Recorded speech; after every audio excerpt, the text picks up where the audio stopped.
Hello, everybody, and welcome back. In case you didn't know, I just got back from Maine again last night, and while I was up there, I swung just outside of Portland to my favorite farm in the world, Smiling Hill Farm. You probably, some of the stuff you're probably getting green screens, like the little grass area. I love this farm. It's delicious. They have all sorts of flavored whole milks that they do with like using juices and whatnot to naturally flavor it. This one happens to be orange flavored whole milk. So it's like orange cream. It's delicious. Grade A whole milk. It doesn't sound that amazing, if I'm honest. Well, I mean, you honestly have to go to the farm and try it. You might not like the orange. You might prefer banana. Yeah. You might prefer banana or blueberry or strawberry or They coffee. sound more up my street. Yeah. Which, if I remember correctly, what you guys call iced coffee in Australia is more or less what would look like this, but a coffee version as opposed to like orangish, right? Like what we call coffee milk. Yeah. God damn, that's good. All right. Any place that delivers ice cream in a glass bottle. Oh. All right, so let's keep going. You guys fell off the horse. I thought the combat was going to be over. I think we all thought the combat was going to be over. But then somebody was like, meh. Let's keep this going. So, it's not bad enough Tesh isn't here. We need to get the party killed. So, you guys are... you did your... The owlbear behind you is just rushing forward. Because you guys had done so well last time, because of the speed difference, it being slowed down, you being sped up, so on and so forth, the big check that you made, it is not getting to you this round. Next round's a different conversation. But it spends the entire round rushing and getting really close. We're talking like 20 feet away or whatever it is. Now that gets us to the other owlbear, the one that was kind of like losing its advantage. It continues rushing forward, and then it's as it comes to rush forward a bit more, like a good distance ahead of you. Finally, you can kind of see it disappear behind the trees. Does it disappear entirely? Good question. Why don't we roll perception checks for me really quickly? Are you telling me the little one just like ran away? Just like thinking we were still running? Maybe. Sorry, my wife's asking me a question about what color to paint our front door. I think you should paint it a nice strong color. I mean, her options, she gave me were cranberry, black, and white for the front door of the house. Cranberry. See, I like cranberry, but the house is also like a bright yellow, and I can't really... Not that bright, is it? It's a bright... Oh, you've seen a picture of it, right? Yeah. And it's... And I can't really change the color of the house because it's asbestos composite siding, so there's a special paint you put on there, and that paint lasts for like 40 years. So you don't want to repaint your house because like why waste the money? You know what I mean? But equally, a black door sounds horrible. I don't know. Black and yellow sounds terrible. Right? Doesn't that That sound was a bad joke on so many levels. I don't know. I gotta be like, sweetheart, I'm live right now, period. We'll have to talk about this later, period. Oh dear. Okay. Oh, sorry. All right, so anyways, she's going to pop into chat and be like, hey, what do you think? All right, moving on. You made your check, so you focus on the game. Perception check. Rayburn, unfortunately, you're so concerned with one falling off on the ground, you're kind of like looking and you see this big like coming at you, like, one, however, you hit the ground, and immediately when you hit the ground, maybe it's because you can see below the branches easier than him. A lot of like coniferous trees, like pine trees and whatnot around you. Maybe it's because as soon as you hit the ground, you wheel around, you can see the thing has gone up even further, turned in, and you can actually just barely see it's stopped, and it's turned back towards you. Oh. Okay. My turn? Now it is one's turn. Mm-hmm. Yeah, one gets up and then spends his action getting on the horse. I don't need to roll nat ones, so... Correct. It's a wise decision. And then I'm going to say, he just yells out, ride, and then he points and he's like, he gets like over Rayron, and he's pointing directly to where it is, and he's like, it's coming from there, like, veer. Sorry. Green inside chat.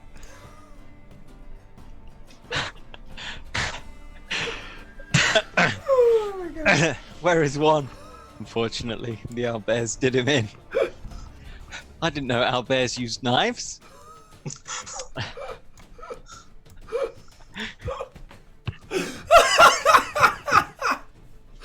Oh my god, that was amazing.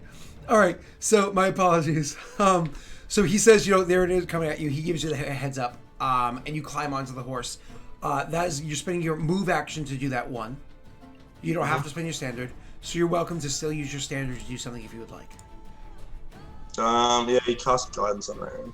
Okay, Rayron, it's your turn. What are you doing, boyo?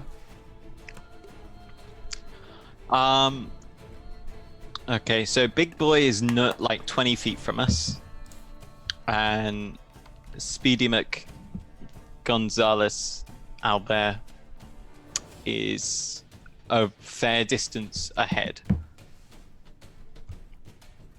Mm-hmm. That's fine. We can just. He said it's turned around, like it's facing towards you. Yeah.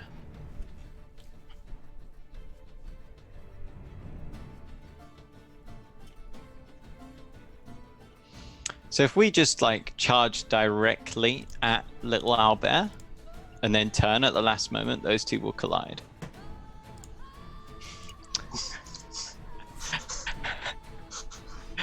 Yes, horses pivot at 90 degrees. No, but horses can move sideways. Sure, you juke, yeah, like a Much better than an owlbear, probably. Mm-hmm. Because well-trained horses are trained to move in all directions. So there's actually rules for moving through threatened squares without provoking attacks of opportunity. It's made with acrobatics checks. You would have to supplement your acrobatics checks with ride checks. Can we not just like go slightly around it and avoid it anyway? Yeah, let's do that. Well, I think he's kind of hoping they get tangled up, so they end up wasting a lot of Yeah. time. I was like, if they get tangled up, then it works, and we get away without. Well, no, right. Think about it this way, Jake. Before I persuade, let me persuade you, right? If we don't do this now, we're gonna have to make these checks anyway. If we do it like this, we just make these checks and get them all out of the way. Well, it's your turn. You do what you want to do. Rayron, yeah, and straight ahead. Okay. Shame we don't have a lance, really, isn't it? He opens up the chest again. Just like clown car on the back, just like. He's like, I really wish I was a blade lock right now. It's kind of like, All right, so anyways, you start riding directly at the thing. It immediately kicks up and starts running directly at you. You know what I mean? The one behind you is still trying to catch up. Neil, I need your ride check with the guidance to get away from the one behind you and start making your way towards the one in front of you. Okay, right. Ride check first. And that's With a +2. Mm-hmm. Yep, 18. Okay. Do you want to modify that to get away from the one behind you and kind of set up the ride going forward? I kind of get like a clean spot because you're riding and you're trying to get like the right speed so you can make your juke. This is already the right speed, Scott. What are you on about? I need to save some of these pools of die. I hate burning through so many 24/7. You have. I'm gonna tell you to burn one because this thing is gonna come up and attack me. I need and grab Jake's... me. Yeah, okay, fair. Ooh, 19. I need Jake's moral support to be burning through this many dice. Okay. He's like, I want to use them. I just need you to tell me that it's okay to use them. So moving on, you start riding towards it. It starts rushing at you as fast as it can. That one behind you is struggling to keep up. It literally started to slow down, get ready to swing, and then I was like, tumbles over itself. It starts running at you again, clawing at you. And then finally, you have the owlbear opposite you, chasing you. The one coming behind you, lumbering up behind you, trying to chase you. And then you guys trying to like meet it in the middle. Now, this is the round where it really matters. One comes around to your turn. I imagine you just cast guidance. There's nothing else that you can do for him. You cast guidance, which is a not a profane. What's the opposite of profane? The good one. Divine. Divine bonus.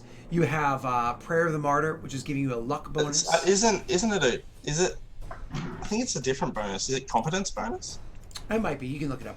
So either way, and you like rushing at this thing. You guys are about to collide. And you literally making it so as you're coming at the owlbear itself is starting to slow down, and it's literally getting ready to do its own big swipe. First time it's a smaller one, but it's still massive. It's still probably gobble you up. So it's getting ready to swipe at you guys, and you're gonna do like a quick juke, like a more or less a skip to the side. Rayron would wait until there's about the right time where there's a large tree ahead, and then as he'd approach, he'd turn left. So around the tree. Yep. Why don't you roll for me, sir? The moment of truth. Your ride check, and do not roll a 1. I hope you guys like broken necks. Oh. I was afraid for a second somebody was going to drop like a curse right at this time, like, and you hit the tree. That's why I did it quick. I was like, So that is a 23, 24, and I imagine you want to modify that, Neil? I think we'll luck it just to be sure. Beautiful. You can see some more dice are added to your pool. And so you add a couple more onto there, and you guys more or less as you're coming at it, I'll allow you to describe exactly how this plays out because you got such an incredible success. I'll allow you to describe how it plays out. So they're going. They've just about got up to their top speed on the horse. The two of them. Little Owlbear is charging at Mach 1. Owlbear is approached very fast from the front, and Lumber McStrong behind us is traveling at a respectable speed. Rayron sort of he scans the horizon, the surroundings. He sees a tree that would be about the perfect time, and just as they approach it, he pulls the reins hard left, kicks right, and the horse turns, pivots on its hind legs, and goes that way. Mm-hmm. So rather than moving left laterally, it's like a diagonal, mm-hmm. and probably has to jump to avoid some tree roots because mm-hmm. It's a large tree, and then he turns it round the tree again and just continues straight on. Absolutely. Now that was a check to pull off your maneuver. I am going to need another ride check from you, and this ride check is because of the as you were just describing the roughness of the terrain, but also it's the avoiding the attack of the owlbears as they kind of like do that last second swipe towards you and everything. I do need one more check from you, sir. This is going to be a ride check one more time. You did already pull off the harder one, though. Oh, it doesn't matter. Doesn't matter if you pulled off the harder one, did you? Do you want to modify that, Neil? No, I'm all right. Thank you. You have a 27. Yeah, go on, do it. Do it. Waste your dice, Scott. Do it. Go on. Do it. Are you scared? I want to punch you in the face. Neil, if we ever meet in real life, I might have to give you an open hand slap.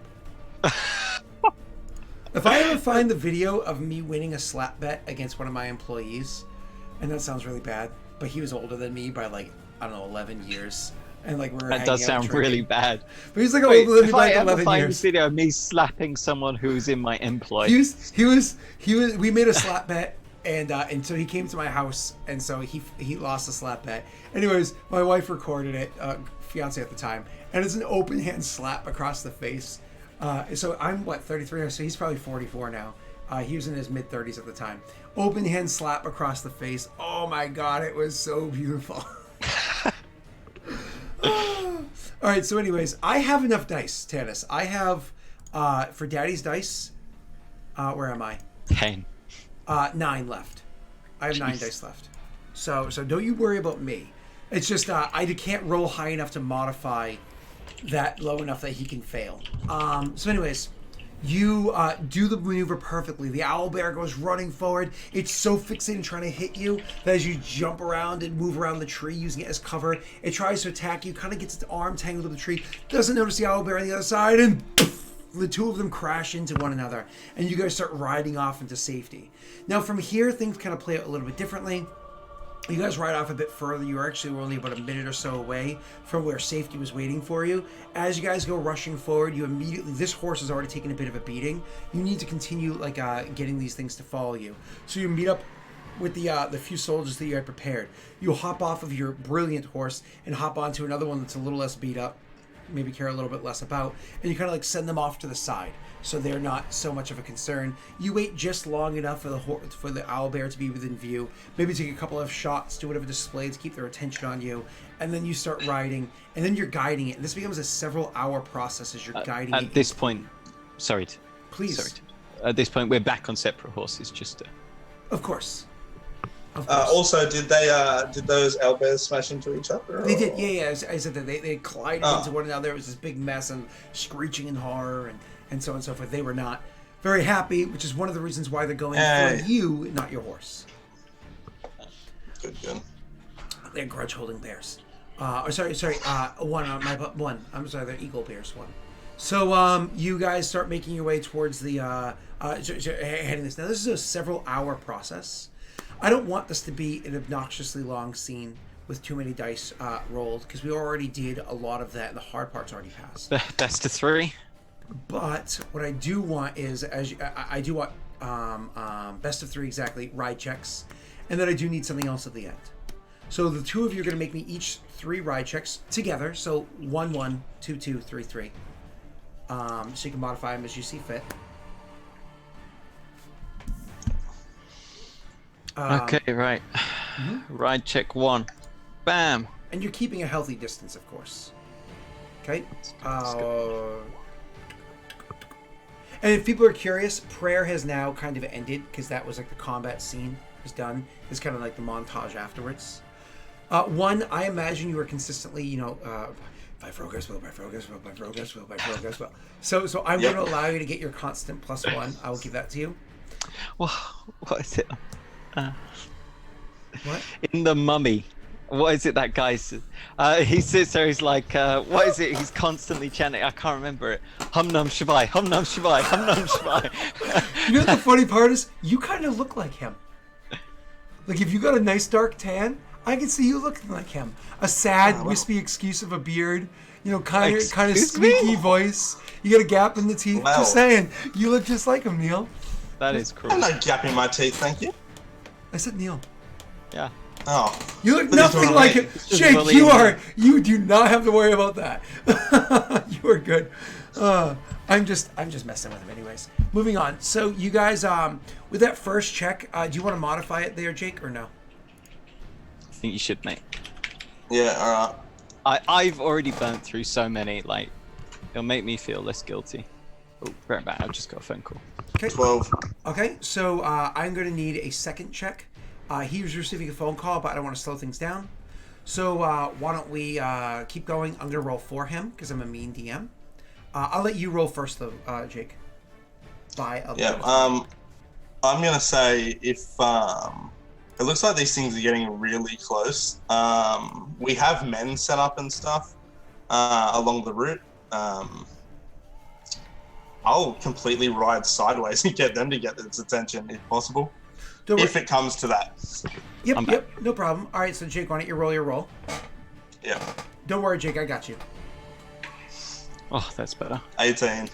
Okay, and Neil, roll me a natty 1, boy. No. God, the probability states you guys should be failing miserably. I mean, you can roll one more. Okay, Jake. Once again, I'll roll for him. That's fine. You gonna modify that, sir? God damn it. 14. I'll roll for Rayron. Rayron, please roll poorly. Please roll poorly. Chat, send me bad luck.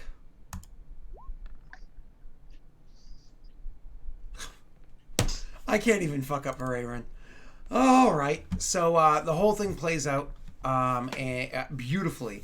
With it's a combination of you guys riding hard, you guys pushing the horses themselves. Sorry, the people that you have. I'm gonna mute Neil. There we go. The people that you have are doing their work to make sure that as you guys are like changing off of horses and getting onto new ones here and there, that when you do that, they can also kind of pull up a bit of a distraction. At some points in time when you're curious as they're gonna keep following you. You literally have slabs of meat, like loins of pork and meat and whatnot, kind of like hanging off the back of these things, slathered in honey, because bears. So that they actually continue chasing you. You're doing everything according to plan as you had you originally decided to do, but it is a long, hard trek. I need a fortitude save.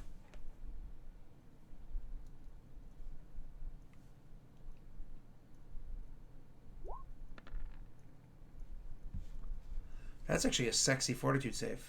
Can you see Rayron's character sheet? Do you want to roll for him, or do I have to? You'll have to. All right. Rayron rolling his fortitude save. There's an opportunity to fuck up, Rayron. Do it for me.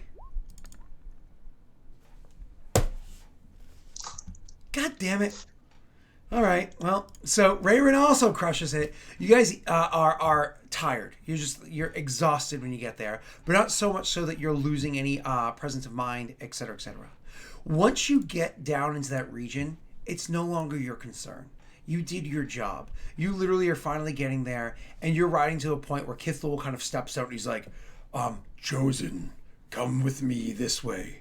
Ride. He says as he's like jogging. You could run right at the owlbear, and that would be kind of amusing just to see them just clash. So he's running to get you guys kind of off to the side. Where off to the side, what they had done is they had actually constructed like with more or less like pikes, sort of like with tree trunks that they had turned into like sharpened wood or whatever. A bit of like a cage, not fully a cage because there's a way out of it, just like there's a way in, to kind of protect you guys. As you have when that happens, you literally have General Jaeger kind of like stepping up with his soldiers. And they're kind of calling to try to get the attention of the owlbears. The General Jaeger is standing there waiting for everything to kind of like play its way out. He has the owlbears kind of rushing in. They're following the scent and the sight of you guys, try to follow you towards the cage. But then all of a sudden, like, as you guys are getting into the cage and thinking, this is a bad idea. We're literally sitting here for them to break the cage and eat us. All of a sudden, you see a couple of the archers over by Jaeger take aim and fire flaming arrows into the air, and then a line of oil and like piled like dead leaves and branches and whatnot catches flame and like throws up fire, and they do on the other side.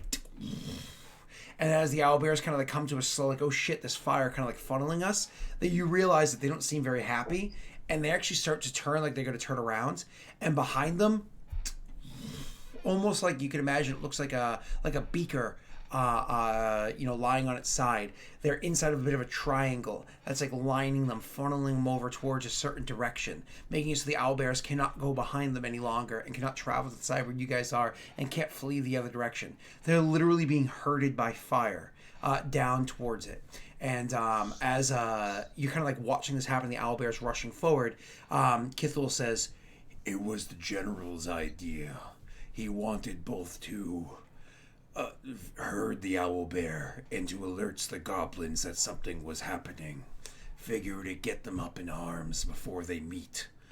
And then they kind of get herded forward, and then there's a bit more of a display as Jaeger kind of takes in and gets them herded along. And you literally see a few soldiers doing this, like we're talking like these poor soldiers running and taking like puck shots, maybe hitting the owlbears, probably missing, and like running. The owlbears are coming behind them, and then like it's hard to see because of like where you guys are, but more or less you kind of hear in the report later on, those same soldiers that are like running, oh shit, oh man, they literally run into where a small trench had been dug, and they literally set up like a bit of a cage overhead. So as they run and they jump into these trenches, knock out the wood blocks that are holding them up, and the trenches drop. They have a bit of chain holding it, and they're literally holding other people inside these trenches down with spears down below, kind of like poking up the owlbears to keep them from like digging into where it is that they're hiding.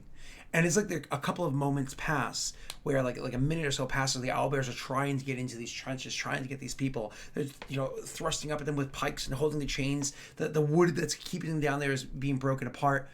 When finally the goblins come rushing in,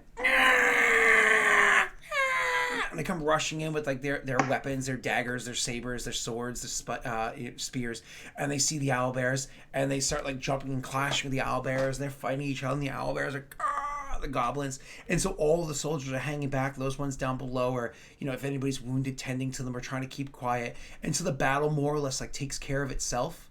And then after like one of the owlbears is killed, the smaller one, and the larger one is very injured, all of the goblins have been more or less eliminated. The runners have been taken out. Finally, the soldiers move in. You couldn't bring that many soldiers because your army is pretty much not an army. You have about 40 or so people that come in, and they all have bows at the ready, and everybody like lines up their bows. The injured owlbear that's kind of like, looking around, kind of like swiping, and they all kind of like take their shots and just like pincushion them. And the thing kind of starts like clambering forward and until finally like the thing starts to get low, and it's General Jaeger himself that goes walking forward, and the thing's kind of like lying on the ground, breathing laboriously, trying to, not die. And he comes over with a spear in his hand and kind of like comes up next to the thing and just drives it right into the base of the skull, and finally puts the thing out of its misery, killing it. Goblin scourge or problem, however many there were, gone. Owlbear's gone. And all in all, you guys actually only had so many casualties. As a matter of fact, Neil, you guys did pretty well. I'm going to have you... Sorry, not Neil. Jake, I'm going to have you roll for me. Roll me a 1d10 minus 2.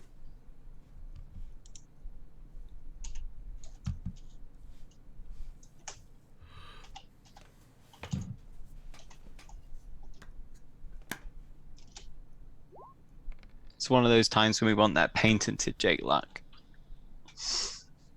Awesome. And Neil, roll me a d4.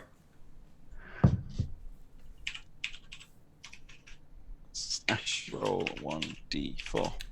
I just do the double bracket. 2 of those casualties are actual deaths, and 2 of them are injuries. One of the soldiers that was inside like the bit where they kind of like slid in and knocked it out, an owlbear was able to grab their arm and rend it so horribly that their arm is going to be more or less useless meat hanging from their body. It's probably going to end up getting amputated. Another person, unless one of the chosen uses cure wounds on it. One of the other injuries. Oh, it's more than just HP damage, right? It'd be more of like a lesser restoration kind of damage. Cure wounds. That's a wound. So the another one, as like you guys were being chased by the owlbears originally, it hopped onto a horse and tried to run off, and like just the fast one happened to catch it and it like threw him off the horse, and he ended up getting like a nasty concussion and hurt his spine and everything, getting thrown against a tree before it kept chasing after you. The 2 that died actually weren't by the owlbears. It was literally by goblins that happened to notice them like hiding nearby, kind of like watching the situation and everything, and just threw spears up at them in like the trees where they were hiding, and like and goblin.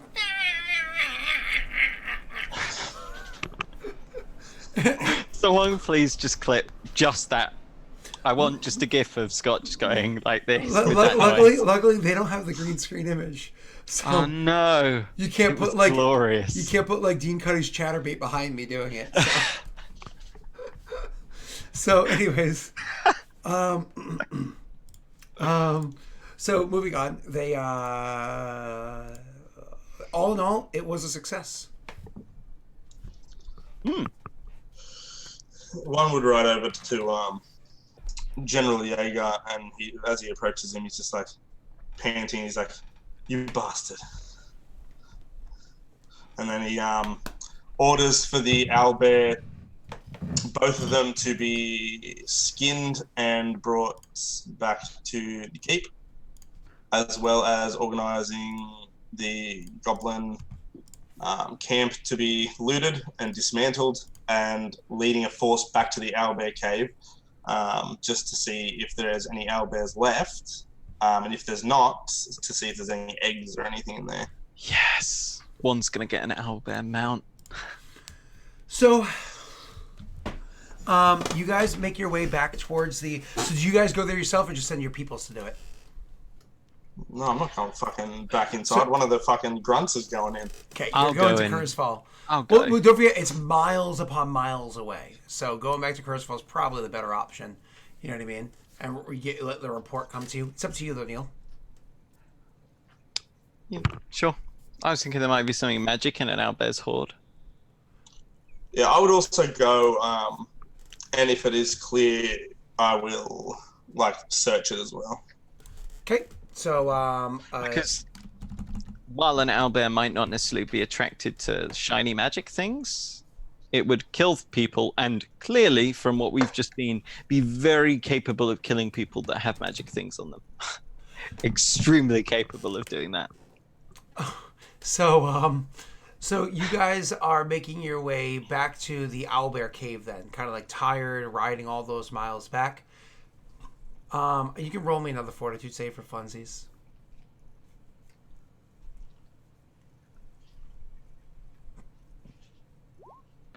It does sound nice though.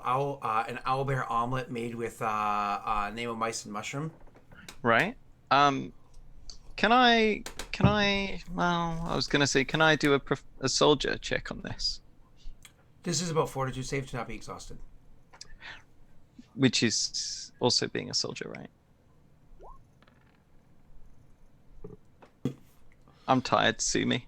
I don't care. You have the fatigue condition, so -2 dex and con, can't run or charge. More or less just like, oh, why did I choose to do this? I could have come tomorrow. So it's nighttime. It's late. You guys were riding for hours. You come back for hours, so on and so forth. There's a longer ride back because obviously not pushing as hard. And your There's gardener no went along the way. It's not there. So you guys are just fucking tired, and you finally make your way into the cave. When you get back to the cave where this all began, you're kind of like looking at the cave mouth. You remember one where it was that you had slipped and fallen, but does Rayrin notice it? No, I'm just kidding. So you make your way into the cave, and one of the things that you noticed when you had gone into the cave before, again, something shiny had kind of caught your eyes as you're walking into the cave and lighting up a torch and walking in. You now notice that inside the cave there is there are roots to a tree that seems to have grown down and into the cave itself. Like, so the roots have come down, and some massive tree must be on top of this hill or whatever it is. It's another cursed tree That have kind of like grown into it. But one of the things that you notice about these roots is that the roots themselves seem to have like almost like a bit of a sheen to them, like a strange sheen that comes off of them as you go in. Looking around, you guys do find the owlbear nest, and amongst the owlbear nest, you do of course find a whole bunch of like bones, littered armor from people that have been ripped apart. Not really weapons so much, like sheaths and things. But you imagine people had their weapons out before they dropped them because they were killed, and then dragged in here and had their armor kind of like ripped apart. And even all the armor that's in here, like if somebody was even wearing full plate, it was like ripped open to get to the juicy meat on the inside. So there's not like really any items of value in here. A couple of coins, nothing even really worth noting. Stuff that you could just kind of have collected and thrown into the treasury, nothing crazy. And as for items of value, you cast Detect Magic. Do I have it ready? Let me check. I do, yes. So when you cast Detect Magic and you're looking about for magical auras, first of all, you do detect the presence of magical auras here. And then like looking about, so you detect the presence of like inside the area here.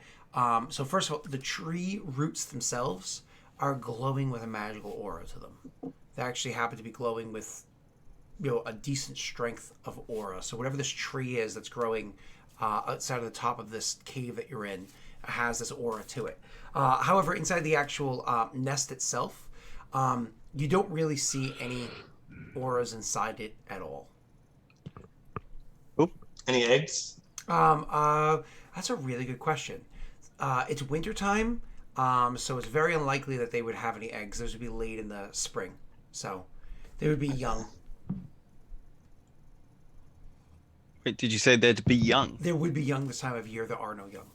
Okay, good. I was like, I can't send people these poor guys. Just,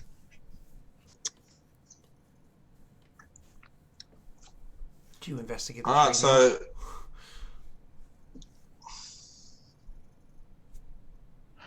Can I attempt to discern what type of aura this is? Yep, that's a spellcraft check. No, it's Arcana check. No, it's Arcana check. Oh, is it Knowledge Arcana? You cannot. Great. Rolling that fat 2. Okay. Well, can I draw my kukri, which is a curved knife, and chop a little bit of this root off? Sure. So you kind of like go grab out your kukri and you go over and you're just kind of like shaving a bit of the tree off, kind of like cutting a bit of it off the root or whatever. It's difficult, as you know. Roots are very strong and wiry and whatnot, but with a bit of effort, you're able to kind of. I imagine one just goes over and goes chop. Here you go, buddy. No, so you remove a little bit off, and when you pull it off and you look at it, you notice that the piece that you pulled off is not what's glowing, but the roots still are. This bit is no longer magical. Correct. Okay. Interesting. I don't suppose I'd know of anything to do with this. I don't think so. I don't think Rarin would. You don't think so, no? I don't think Rarin. I'm not even going to make a roll because, like, who cares about magical trees? Valren, that's who. If only he was here. Yeah, okay, so he'd pocket that piece of root and then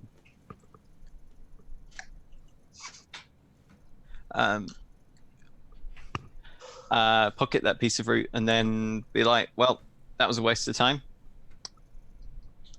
Okay.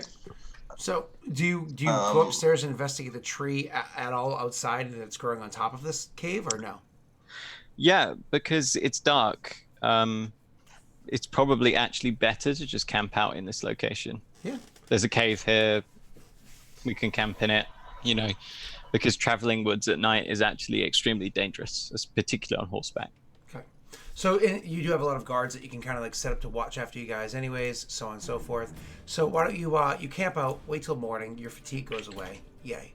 There's no concerns or anything that happens. No like Grandpa Owlbear comes back and anything like that, Right there. Yeah, you know what I'm talking about, Jake. So anyways, that's bad. So you got in the morning when you get up and you kind of like look around a little bit more. Of course, it's still glowing its aura. You go outside, you climb up, and you look. One of the things that you notice about this tree you can just judge based off of the size of it. This tree is old, very, very, very old. And but the most important thing about it is that the tree's dead. At some point in time, roots just stop getting the nutrients they need. Maybe they don't get enough sunlight, maybe a bit of rot, whatever it was that took to it. The tree itself is no longer living. So the tree's no longer living. However, when you chop the root off, it stops being magical. Correct. And when you go upstairs and you look at the tree, you see that the tree itself, because you cast detect magic up there, and you're looking at the tree. One of the things that you notice is that the branches aren't magical. Most of the trunk isn't magical. It's like down by the stump and a little bit above it, kind of like branching up somewhat inside the tree, but just like a little bit inside the tree. It's kind of like stemming up in like little tendrils of aura are magical. And when you go back down below and you look at the roots are all magical. Okay, so here's my fluffy booties, by the way. I'm taking my slippers off. So we can presume that the tree sucked up some form of magic and it killed it. Mm-hmm. Sure. Apparently your music's overlapping, Scott. Was it too loud? I quote overlapping. Oh, it's funny. The combat music randomly started replaying itself. That's funny. It knows. Okay, cool. It's all good now. Go ahead. I would.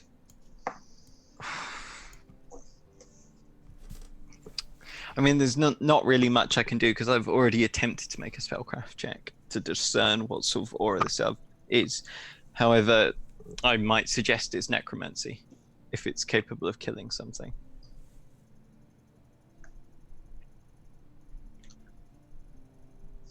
However, it's really peculiar that you would chop it off and it no longer resides within it if it's being held within the wood. Yeah, I have no idea.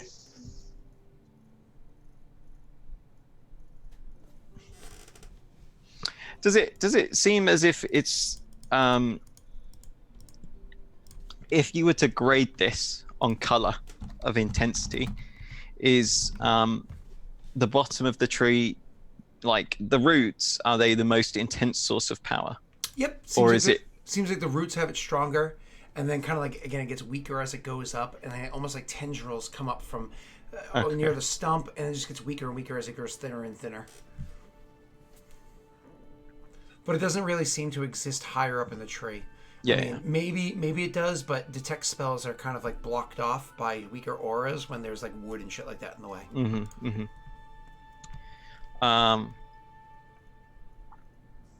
But there's no source of magic. Well, I mean, I can't do anything with it then.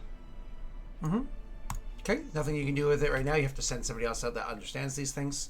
But we don't have anyone else that understands these things. Do you want the tree chopped down? Do you just leave it be? What do you want to do with the? Why would I have it chopped down? What's magic here? I'm not some tyrant. It's magic. Kill it. Burn it. Not kill it, but retrieve it for research. We've already determined that if you chop it up, it loses its magic. Maybe borrow it out and carry an entire tree's root system back to the.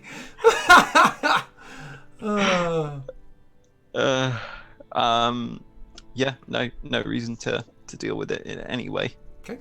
Well, your commanders have already gone back to the main city and handled up the goblin camp. They didn't really need to handle this. You brought soldiers with you. Obviously, the rulers of the nation can handle soldiers coming over here, so they were handling the goblin camp and all of that, and are going to be heading back to the city. You guys can head back to the city today as well. I guess you're going to leave the tree here for now? No, I think I'll just put it in my backpack. Yeah, we're going to leave it. No problem. So you start heading back. Rarian just like... Start heading back towards the city itself and leaving it where it is. So you you guys head back to Kurzfall. And I imagine, like, once you kind of get back there, you have your typical things that you need to work on, blah, blah, blah, blah, blah. Let's kind of pick up with where we are in the month and whatnot. So you've got, like, another few days left before we do our month's end check. Oh. Anything else your characters wanted to work on in this time?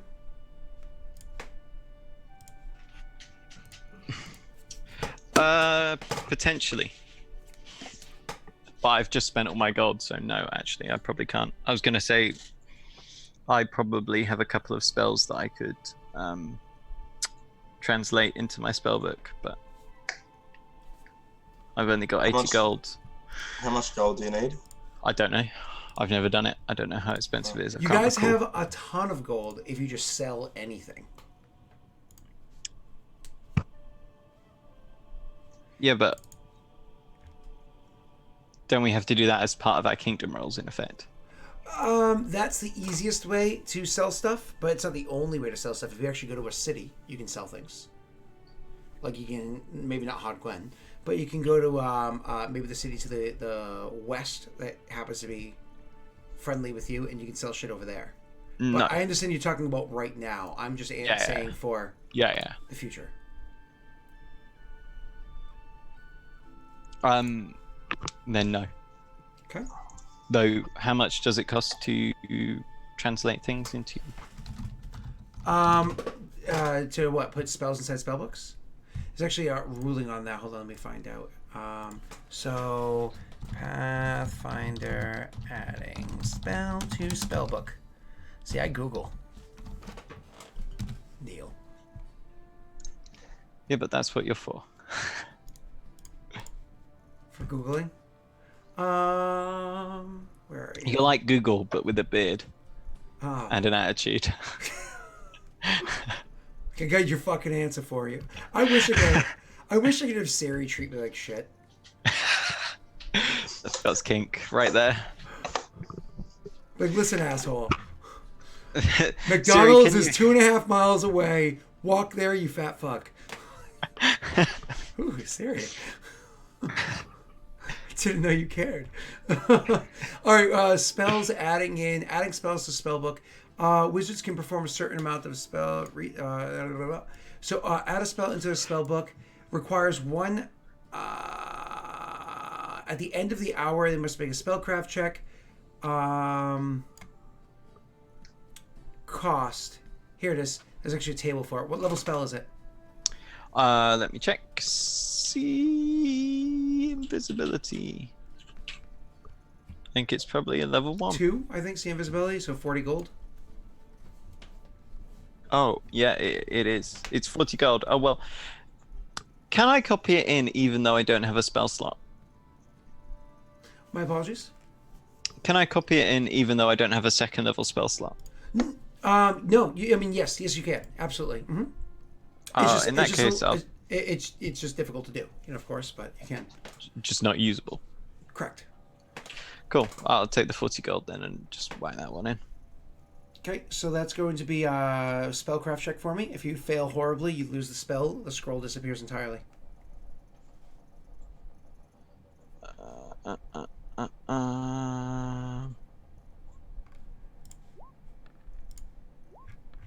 where are you? There we go. Actually, that is. Are you happy with that roll, Neil? Yeah, I don't want to waste a luck roll on this. That's cruel, Scott.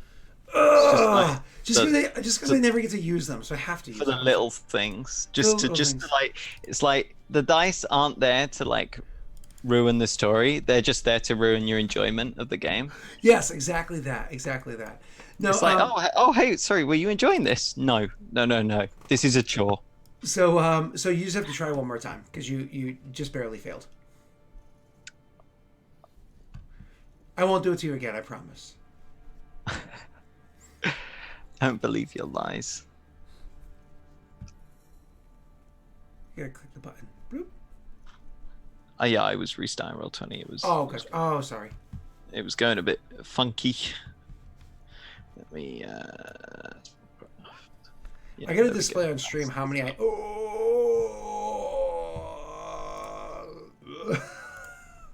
Now I feel a little bad. It's fine. It's great. That scroll is now gone. I like these daddy's dice. They're a really good idea. They really enrich my game. I feel bad now. I don't know. I feel like I have so many of them. I'm like I don't know. I kind of want to display them on stream, so I stopped getting them because I don't want to sit. I don't want to sit there with a sack of like 99 dice. I feel like they should be better in like a different way. I don't think they should be applicable on our dice rolls. I think they should be applicable on your monsters' dice rolls or on certain things. I don't know. That might be a really good ruling. We'll discuss it after the session, and then we'll kind of make a decision from there. Just to make them feel like quality of life better. Yeah. Because like right now the game has its own meta game. Yeah. No, I get you. Which is daddy dice. We'll approach it. We'll approach it afterwards, and then we'll probably make the adjustment moving forward. So either way, that one scroll is lost. So see invisibility is not there. You guys probably have another scroll of it anyways. And the 40 gold pieces, of course, are lost as well. Anything else you guys want to do in the few days between here and there, aside from me getting into like the report from your NPCs and whatnot? Not really for me. I'm pretty good. I just rest and not do too much. With a bit of shine. Don't think I have any more scrolls I want to waste. Okay, so sorry. So you guys spend your time kind of like resting, relaxing, getting it. Like again, one got really injured, so I imagine he goes to pray to the Vrogar and thank him for the wonderful scar and the experience of combat and whatnot, and you guys get back to your typical flagels himself on the scar a bit, just like. So at one point in time, so obviously people are working on what they are, the different tasks they have to do around the city. A couple things happen. First of all, the nameless person that continues to assist you kind of comes forward to speak to you at one point in time and says, like when you're in your throne room, subjects aren't there. They appear to speak to you and say, "Oh, you mean the old man ghost?" Correct. The nameless one. Mm-hmm. I was like, wait, and nameless patron has come to say hello. He says something has happened recently. I didn't want to interrupt you while you were handling the situation the past few days out inside of your kingdom. But something happened recently that you need to be made aware of. I promised beforehand that for at least a year's time, I would be able to protect you, the three of you, from anything that might happen to disrupt your kingdom. And so, of course, I aided you in the best way possible in stopping the Arcane Congress from interfering with the growth of such a small, budding nation that's just trying to get its feet underneath it. Unfortunately, doing that task for you, on top of the other things that I was doing at the time, drained me, incredibly so. And in draining me, my ability to kind of watch after you waned. Not for long, a couple of days. My abilities have come back. I have full power and full sight. But there's one that I cannot currently find. I seem to have also lost track of Valoran.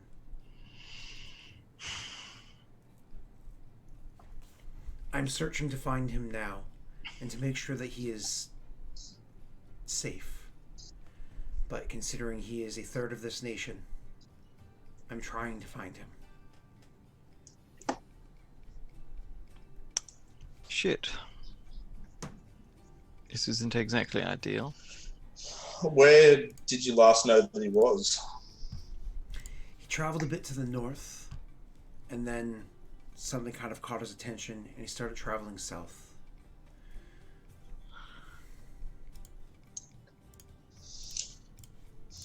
Is he dead? He wasn't. He was actually perfectly fine when last I was able to see after him. You have to understand. Would that explain why you can't now, though? I think if he was dead, I might know.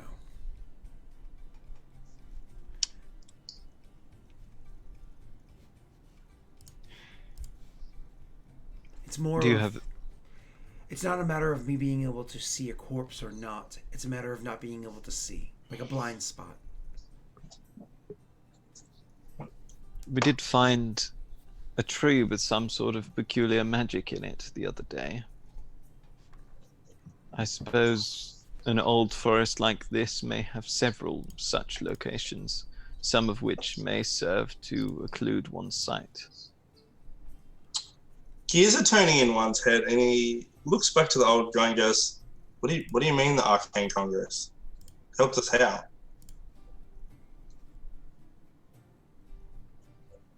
He says, that's funny, because he made a mistake, because the DM made a mistake, but that's okay, it's canon. He says, he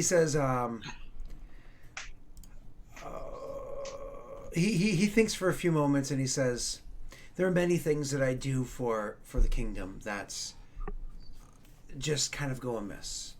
They don't need to all be explained, just because we would be sitting here for countless hours and you wouldn't be allowed to handle your subjects. Just understands that I always have your best interests in mind.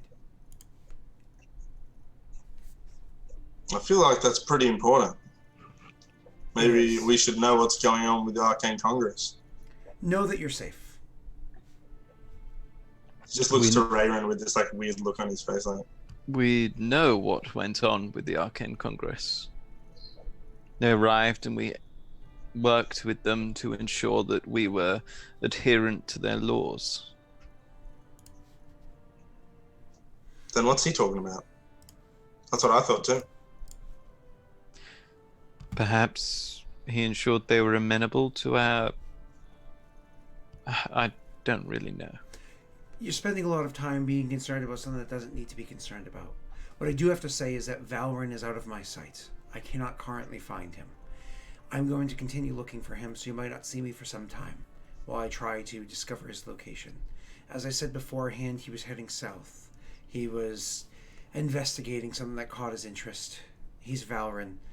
Things catch his interest quite often, and he's terribly with tracking time. Near in a month's time from a kingdom, is a considerable amount of time, though. What if we need you during this time? As always, I can hear you, even if I'm not always listening. Is there anything we can call you by, perhaps? Do you have a name? I did, but again, one that doesn't need to be remembered. I'll be around, he says, and kind of like turns and steps, turns and does a step and kind of like fades him from existence, as always. Honestly, it's quite rude. You think he could at least give us some form of name to call him by? Yes, it's strange that he doesn't want to give us his name. Well, I mean, even if he doesn't want to give us his name, that's fair enough. But he could at least say, "Call me Dave." You know, yeah. Easier than calling him old man, young man, ghost. Yeah. Well, what do we do about Valorant? What can we do? We already have guards out looking for him. We don't want to send too many because that may raise alarm bells. People are already asking about where he has gone. I think we should recall the guards we have looking for him. If the old man is doing it now, we have a war to prepare for. I would agree to a degree.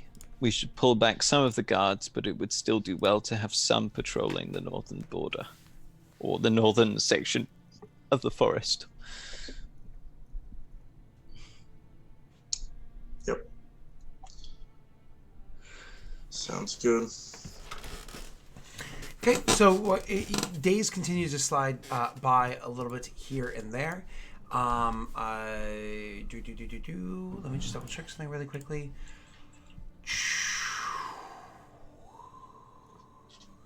Okay, yeah, so why don't we actually slide into our next break, and when we come back, we're going to be doing... That's perfect timing. Yeah, we're going to be doing something there. So why don't we slide into a break, and we'll be back in a moment. Yeah, we'll do that. We'll be right back. Right back, everybody.